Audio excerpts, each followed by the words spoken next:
Hey guys, Crack and Godsman here, coming at you with another deck profile. This is another Destined 1 deck profile. It's finally time for Alden to take his turn on the Xbox. And if you guys are wondering why it took me so long to get to Alden, because you know, he's been out for a while. He's less recent than Palladium and Llyvarch, in fact, and well, now Odium just got revealed, right? The reason why is that I had a little bit of a tough decision with this one, right? See, with the other ones, the builds that I had was pretty like typical, but also there wasn't a lot of avant-garde things to do with them. They felt pretty confidently like the ones I should provide to you. However, Alden is a little bit problematic. This deck has a lot of build variety, which is generally a good thing, but it also meant that I was at an impasse. On one hand, I could go with the version of the deck that most people ascribe to, which is the order, aka header pile version of the deck, but that's pretty standardized and a lot of people do that. On the other hand, there is the opportunity for me to make a more interesting kind of unique deck list, something that I've showed off a couple times on streams there, and use that as the deck profile. However, after mulling it over for a while, I decided I'd just provide the more typical list for Alden because I want you guys to get the most basic impression of the deck, the one that has the most foundational principles, and also one that if you wanted to take it to local or even bigger tourney play, this one will provide better results than the more avant-garde version I was thinking of. However, in a future fight night, I will be playing that version so that you guys can still get the deck list and see it in action, right? So that's sort of the compromise I've come to. Anyway, enough of the prefix. Let's go ahead and talk about the Destined 1 Alden. And a quick shout out to all of my channel members who continue to support the channel as it grows. Patrick Rowland, The Maz878, Calamitous Deuce, Dread Dreamer, Kurt Shaw, Shirayuki, Nodote, Ace of Games, Just Andrew, Aqua Styles, Jamie Kaslana, Samaj Stewart, Chibi Mutsune, Dramosia, Noir, and Muffin Killer. Thanks guys, you guys are awesome. So, starting off with his ride line, we've got Energy Generator and the Grade 0, both of which can be whatever the frick you want, so I just went for the on-theme ones. The Grade 1 is the new Tranquilla. Now, this one is a bit different from the old one. See, rather than looking at the top 5 for a Grade 1 or less when you ride over it, you look at the top 5 for a Grade 2 or greater and add it to the hand. But there's a couple different things about this. For one, you have to ride over it with the new Grade 2 Saudia, so it's not generic the way that old Tranquilla was. Another issue is that unlike the old Tranquilla, where if you whiffed on the search, you were able to call from the soul, this one instead gives you energy charge too. Now, that's an interesting trade-off because on one hand, it's not a +1 just directly. However, it is by net effect the potential to plus more down the line, particularly because one of our key cards here is an Energy Blast 4 to draw. So that energy charge 2 could be quite useful indeed. One final thing to note is that unlike the old Tranquilla, this actually doesn't require you to reveal different grades. You just need to ride over with specific Saudias. So this version of Alden is maybe fortunately, maybe unfortunately, depends on which side of the fence you're on. It has somewhat abandoned the old philosophy of uniting different grades on the field. We don't really need that anymore. We're more taken to this idea of constantly calling units from the hand and bouncing them back from the field to the hand. And as a result, we don't need to assemble different grades. It can be whatever the frick you want. This is more freedom, of course, and it's much easier to play Alden as a result, if we're being quite frank about it. But on the other hand, it did lose some of its old theming, and the flavor kind of decreased as a result. Still, overall, this is a pretty good Grade 1. It should net you a plus of some sort most of the time, and even if it doesn't net you a plus, then the energy charge could be kind of useful. Now, Saudius is going to be a plus no matter what, just about, because with his skill, when you ride over him with your Alden, your Divine Alden to be exact, you're able to Soul Blast 1 to peep the top 5 cards of the deck, just like Tranquilla, but this time you can call it Grade 3 or less to the rearguard circle. This is never going to whiff, and even if you have to call something like a PG or trigger, don't worry, because you will be able to return that to the hand. How, you may ask? Well, let's go ahead and talk about the brand new Alden here. So this is the Destined 1 Protection Alden. He has 3 pretty powerful skills. The first one is a continuous skill that when you would call over a unit to the rear circle by the effect of your Alden here, so specifically your Vanguard, you're able to take the overcalled unit and return it to your hand. AKA, let's say that I had a Grade 2 on the field and I overcall it with a different card like the Grade 3. That Grade 2, that's overcalled would go to the hand instead of to the drop zone. So it's a pretty trippy, almost Jewel Knight-esque kind of aesthetic where you're able to constantly overcall units, and by doing so you then return to the hand, whereas with Jewel Knights they had like different benefits like plussing or soul charging, whatever. This one you just bounce them back to the hand. What's nifty about this is, like I said, if you have to whiff off a Sadia's skill and you call like a trigger or a PG, overcall it with one of Alden's skills, and then you'll be able to return it to the hand. Speaking of, let's go ahead and get into his other skills. So the second one is his main skill, quote unquote, which is that auto on the Vanguard circle. When he attacks, you're able to counterblast one. You draw a card. This is important. You actually just straight up draw before anything else in this sequencing. Then you choose a card from the hand, you call it to the rear guard circle, and until the end of the opponent's turn, it gets plus 10,000 power, and it cannot be retired by your opponent's card effects. So there's a lot going on there with that one, but simply put, it's a +1, it's a multi-attack from the hand. It lets you then recall whatever you called over back to the hand, and on top of that, giving it double layer protection by giving it the 10,000 power and also the retire protection. So it's a loaded skill. And yes, please do note that 10,000 is until the end of the opponent's turn by the current reading of it. That could, based on translations, that could change later, but that is the current understanding of how this effect works. And if so, that's pretty freaking nifty, especially because in some versions of the deck, you'll be running their main interceptor, Gelmit, and that one would be a 20k base, which is really hard to hit over, as it should be, because it's a really high interceptor. So what your opponent could normally do is attack with a really low unit to try and like antagonize it and get a lot of shield value off your board for easy swings. This will help prevent against that. We're not running Gelmit in this deck, but I thought it'd be prudent to know. Now, the final skill is, of course, the Divine skill, as is tradition. Now, this one states is an act on the Vanguard circle. You Soul Blast one as the cost, that's it. You look at the top 7 cards of the deck. You call 2 units to the rear guard circle, and they cannot be retired until the end of your opponent's turn. So you just Soul Blast, you +2 off top 7, and they also get the whole retire protection thing. This Divine skill is not flashy, and it's not like uber powerful or epic like that, but it is a really, really nice consistency boost. It is a +2, which is better than what a lot of Divine skills provide, admittedly, and there's a couple really nice benefits. Not only is the retire protection online, but let's keep in mind that this is another way in which you can overcall units by the effect of Alden. So if you have to call crap from the deck that's kind of like piss poor, you're able to then overcall them and add it back to the hand. So there's more combo shenanigans to try and optimize your field and your hand. So this is a very, very combo-centric deck, as you could obviously tell from this. And although Alden is providing a lot of different benefits between the multis, the power, and the retire protection, a lot of what he brings to the table is going to be beholden to his rear guards. So let's go ahead and get into his main act and cast. So we've got 3 personas, obviously. Let's move on from that. And then here's Razionel. Now, Razionel is the GOAT. This grade 3 does so much for this deck. It's not even a joke. And also, amazing art. First 2 is an auto. When it's placed on the rear guard circle, you're able to Energy Blast 4 and draw a card. What I alluded to before was this girl. When I said that when you ride over to Sadia's, getting an Energy Charge 2 is not the worst thing in the world, because Energy Blast 4 is pretty expensive, so that helps pay for that. But the primary reason why we play Razionel is for the second skill. See, she has an auto on the rear circle that when you place a card over her by the effect of your Alden, you're able to then give 10,000 power to the placed unit. And then you can Soul Blast 1 to stand one of your other rear guards. So that's a little complicated, but the effective essence of this combo is it makes it a 5 attack turn. So you have Razionel on the field, you swing with Razionel, you swing with the other front row rear guard. Then what you do is you activate the skill of Alden on attack. You counterblast 1, draw, and you call over Razionel. The Razionel is not only going to return to your hand because it was overcalled by an Alden unit, but it gives 10,000 power to the called unit, which is on top of the 10,000 from Alden, so that's 20,000 total, and it's going to Soul Blast 1 to stand a rear guard in the other front row column.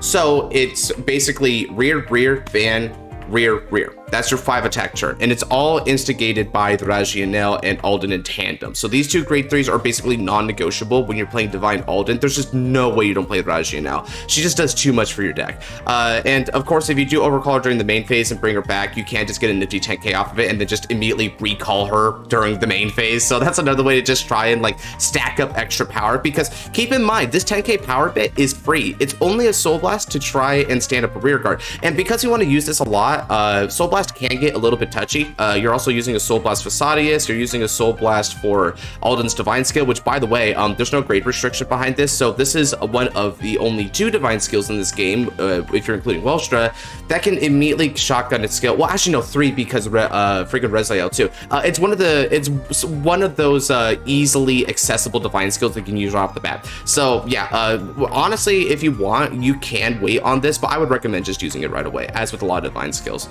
Now, moving on to your grade 2, you have 4 Teithfallt. Yeah, this is just the order engine kind of card. When you place her, if you played a normal order, you can Soul Blast, Peep top 5, call something, or add if it's normal order. And then if you got 4 more units, she gets 10k when she attacks. Pretty simple stuff here, right? You just run 4 of it because it's simple consistency, gets you a pretty good beater there. There's nothing not to love about this. Now, Waltrossa, this came out in the recent festival collection, and what it does is that when you place it from hand, except during the battle phase. This is important, except during the battle phase, because you could technically place it from hand off of Alden, but it has to be not during the battle phase. So they had a lot of foresight with that one. What you do is you counterblast 1 in order to return a card from your drop zone to the bottom of your deck, as long as it's a normal unit or an order. So you can't put back triggers with this, unfortunately. And then in exchange, you can either add a non-regardless piece order off the top 5, or call a unit with grade less than or equal to your Vanguard off the top 5. This one gives you early game pressure. If you don't have the order lined up here for your Teithfallt and Cerrgaon combos, then you can still call off of this. Anyway, if you do have it lined up, you could also use her skill just to try and dig deeper for more Cerrgaons and just get the grade 2 rush really going. That is the essence of the Keter pile. After all, she facilitates it quite well. Finally, for the grade 2 normal units, we do have an on-theme one, which is Ermac. Ermac simply states that when he's placed on a rearguard circle, if you've got an Alden Vanguard, he gets 5k power, but it's 15k instead of 5k if you happen to call him by a card ability. Lots of ways to do that. Alden's got 2 ways of doing that. You can also call him off card abilities, such as from your Waltrossa and your Teithfallt. So yeah, loads of ways to do that, as is tradition for Keter. This would be a good time to segue over to our orders here, because now that we're just in the order engine, what are the orders we're running? Well, we're running 4 Wisdom to clear the beginning of the world. This is the typical order engine one. You just counterblast 1, draw 2 cards, and you call 2 cards from the hand to the rear circle. You know, simple as that, right? Very, very simple card. And on top of that, we're also going to be running 1 copy of Bracing Angel Ladder as our Regardless piece. I chose this Regardless piece for 2 reasons. 1, Alden has a little bit of a soul problem, and this helps with soul because it's going to go into the soul. But the other reason, and the reason why I didn't play everyone's favorite Radiant's Caliburn over this, is because you are somewhat board sensitive, because you keep overcalling units, returning stuff to the hand, but you still have a huge board, right? And Alden's retired negation skill, whatever you want to call it, right? Retire prevention. That's pretty strong, but it's not going to help you in too many scenarios, because there's a lot of removal that doesn't really care about retiring, right? You know, think about like Gear Chronicle, think about Blamedmire, stuff like that. They just completely bypass what Alden's protection brings to the table. So this will help you maintain board for an extra turn, while also giving you soul and also that nifty little bit of power to Alden to give him some pressure, because Alden actually doesn't swing big at all. Most of your power is going to be coming from your rear guards. In fact, Alden doesn't get huge whatsoever. The only way he's going to get huge, in fact, is with his grade 1 booster here, which is Wedgeffluence. Wedgeffluence has the typical grade 3 booster skill, where if you've got the Divine Alden, you're able to get 5k during the battle that it boosts, right? So it's just a 13k booster. But its unique skill is that when it boosts Alden, you're able to soul charge 1 and get plus 2k. This is not very impressive, admittedly, but you do need soul, and this is one of the easiest ways to get soul in a timely manner every single turn. So I don't mind it too much, and it is still a 15k booster. But there are a couple issues with Wedgeffluence I do want to bring up. 1, that soul charge is mandatory. So in a simplified game state where you're in risk of deck out, be careful with this card, because it could actually mean the difference between decking out and not decking out because of that mandatory soul charge. Be super wary of it.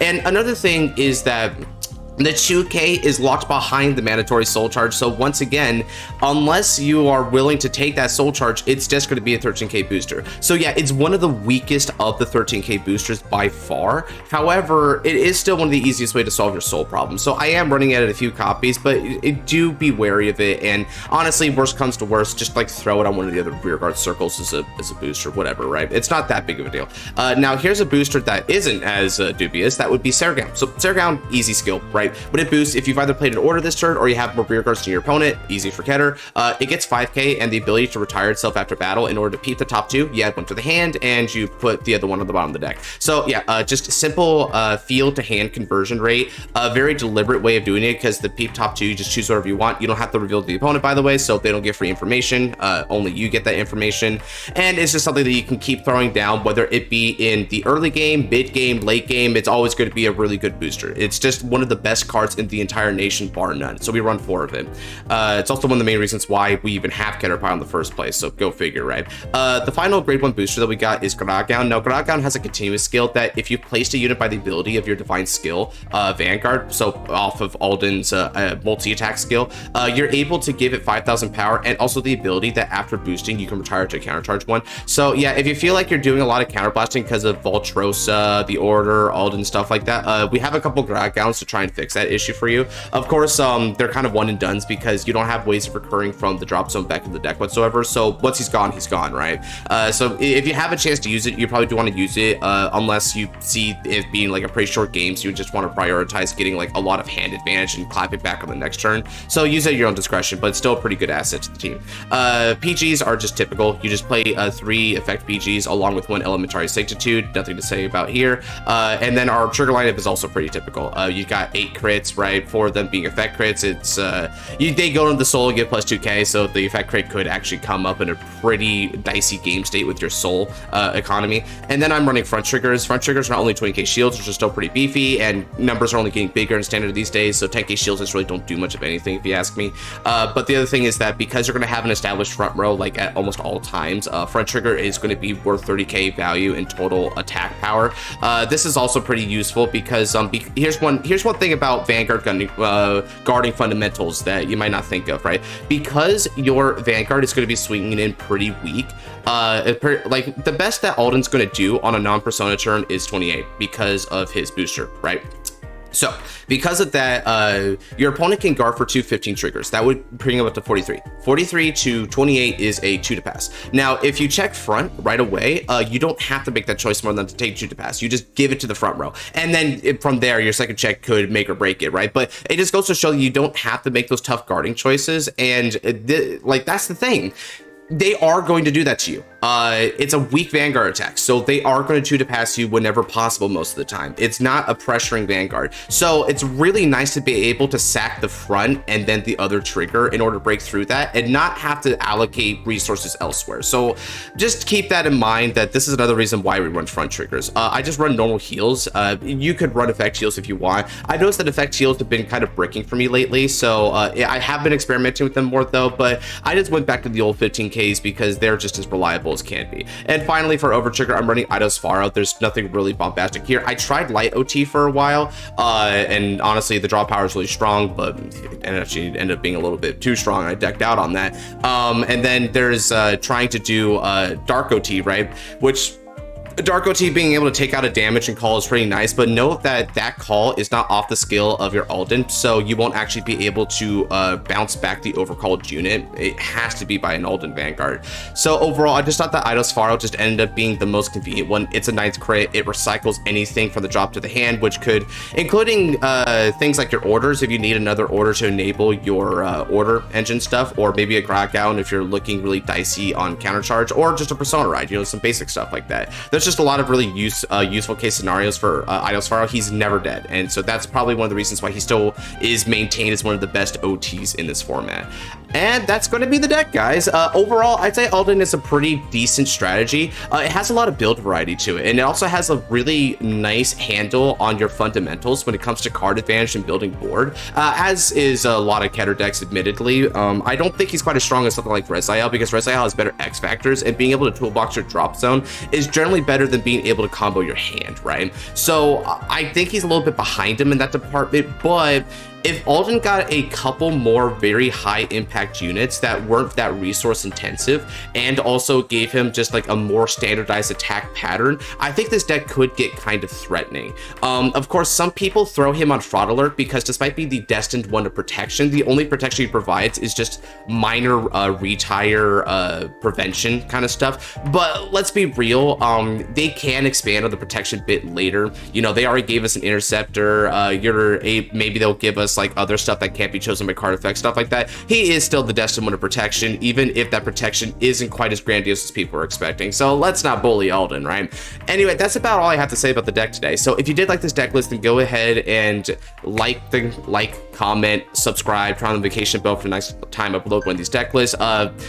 Next and final on the Destined 1 train is going to be Laiel Odium, of course. I'm going to do some more deck testing on that before I get one out for her, of course, but do expect a deck profile for her in the future, because she is definitely one worth talking about, and oh my lord, they definitely cooked with Odium. That aside, if you're looking for other Vanguard content in the meantime, then look no further. It's a one-stop shop at this channel. We've got discussions, fight nights, top 10s, the whole shebang, so check them out. And with that said, take care, God bless.